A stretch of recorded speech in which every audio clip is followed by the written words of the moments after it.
Assalamualaikum warahmatullahi wabarakatuh. Saat ini kami menyampaikan amanah sedekah dari Bapak dan Saudara sekalian. Di antaranya dari keluarga besar Bapak Haji Indah, Ibu Eni, Ibu Kepsek, Bu Murni, dari Bapak Syahrudin di Jatiluhur Gang Bagol, dan yang lainnya yang ada yang 5 box, 10 box, dan bahkan Masya Allah besar. Saat ini kami salurkan.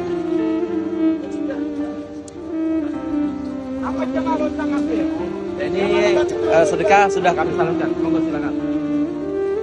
Mudah-mudahan teruntuk Bapak Haji Indah yang saat ini sedang dirawat di Rumah Sakit Mitra Keluarga Cibubur. Allah sehatkan badan, Allah berikan kesembuhan, dan Allah angkat penyakitnya. Al-Fatihah.